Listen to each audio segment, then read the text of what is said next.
Hello, everybody, and welcome back to another coloring adventure with CLAldridge Art. Today I am going to be making some pearlescent watercolor paint, and I just wanted to share the method with you.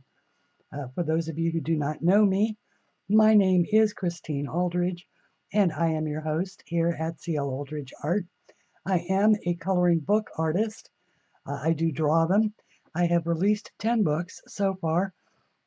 They are available on Amazon and as PDFs on Etsy.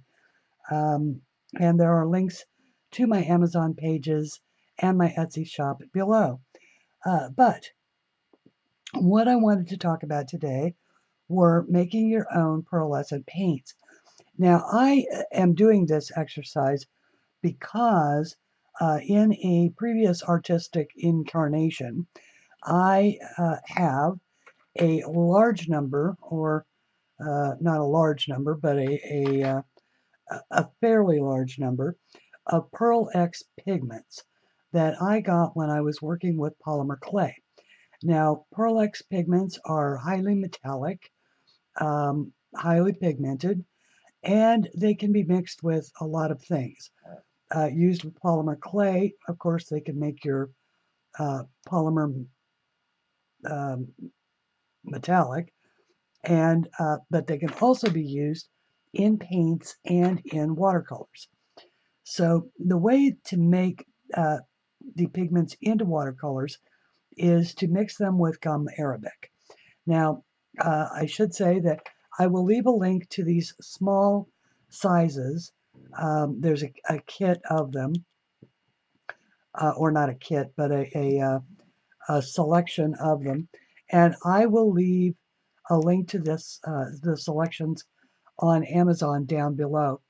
Um, and I do recommend getting this size. You don't need the larger size. These will last forever. I got the larger sizes because at the time I used a lot of it. But like this, my grandchildren's grandchildren will still be using this. Um, there's just that much powder in one of these jars.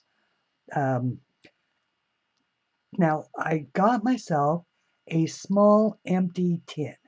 This was just a gift tin that I picked up over at Walmart for $3. And then I also ordered some empty half pans through Amazon. I got the kind that have the glue on. They have a like sticky on one side, and you can glue this magnet, and so it just it's so that they don't shake around. And this particular tin fits 48 comfortably. Now, 48 of the pans with the magnets was $6.99.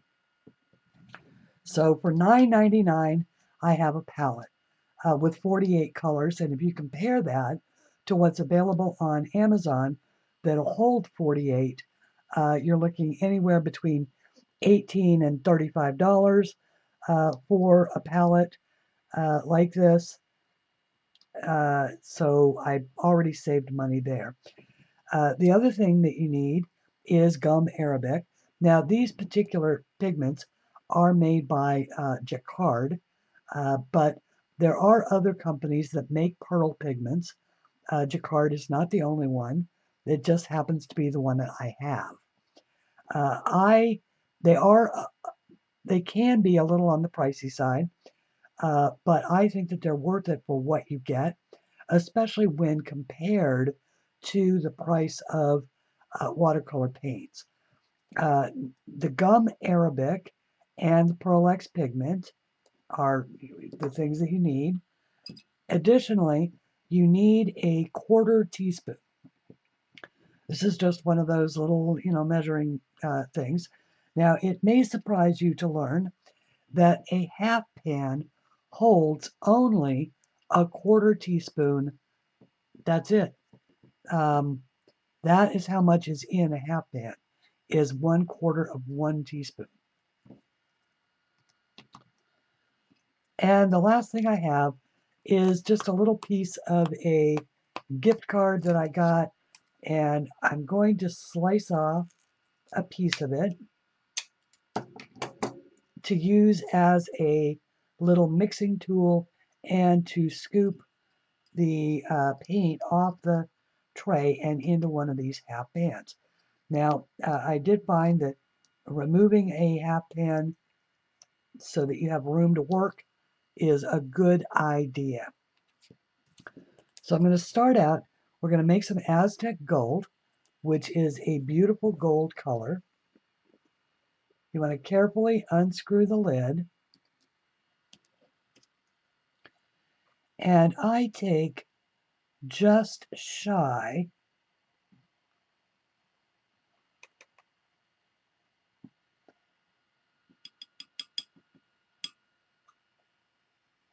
of a quarter teaspoon.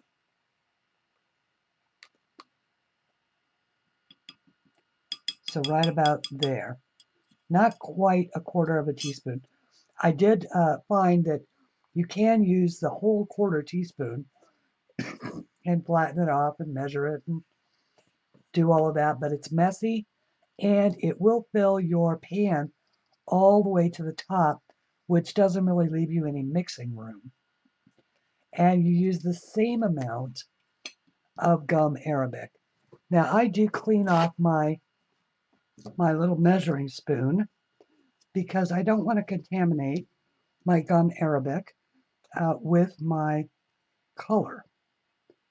So using approximately the same amount of gum arabic as I used Pearl Ex powder,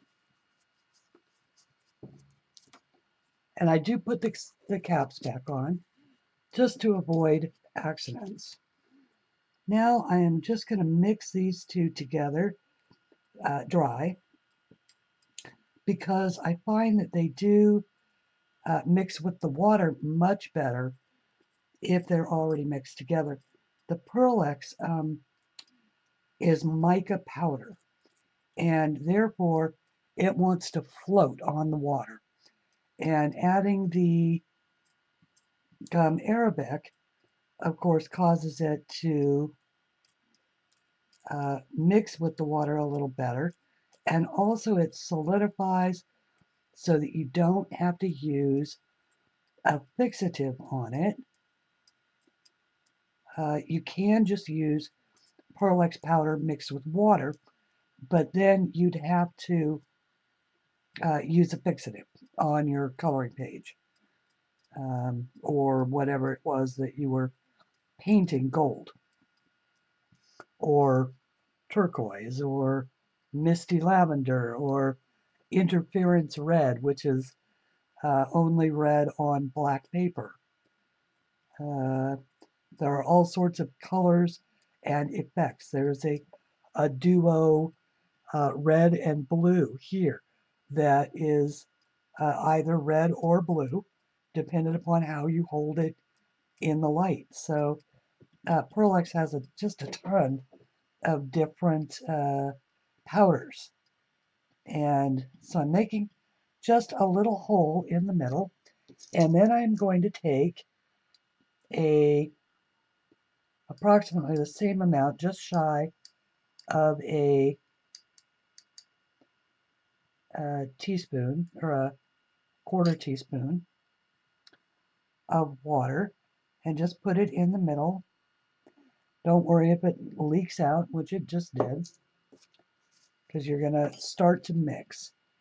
And the reason why I use a flat plate, clear plate like this, is so that I can tilt it a little bit. And you just want to mix very slowly, incorporating the powder and the Arabic into the water. And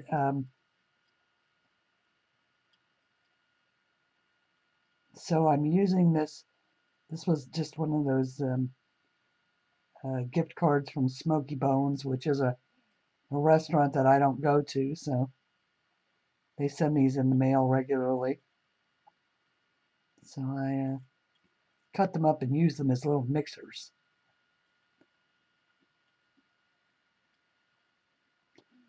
And I just keep the water, sort of heading toward the powder so that I can incorporate it in.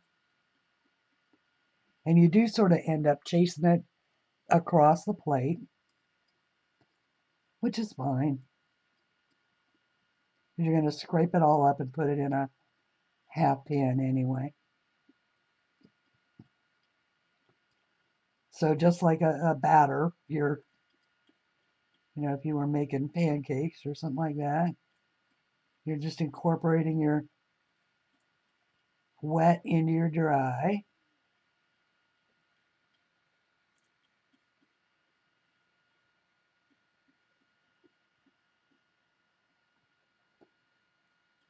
Now I found that if you put this in a curved thing, or a deeper well or something like that to try and mix it, oftentimes what happens is you end up with clumps of the powder, dry powder, just like in a batter. If you try and mix a batter too fast, you end up with the lumps of not wet flour. The same thing will happen with the powders, which is why you want to just sort of work it in slowly until you get a nice paint-like consistency.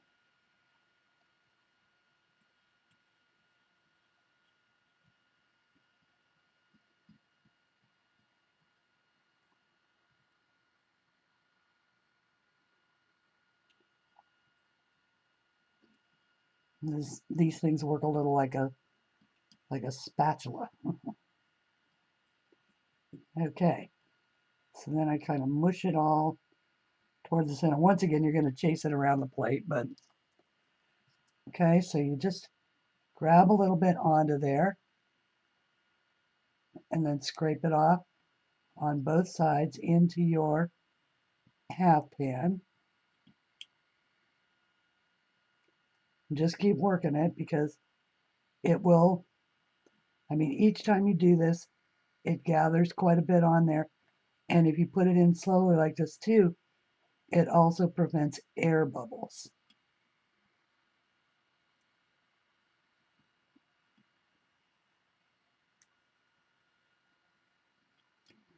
And you'd be surprised at how quickly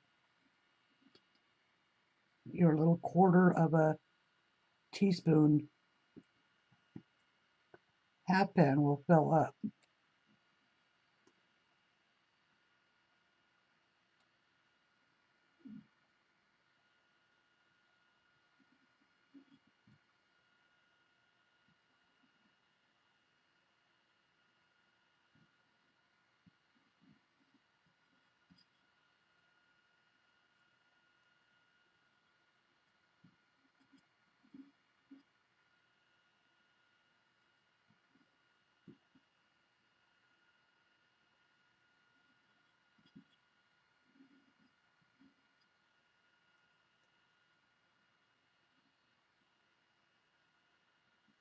Just like that.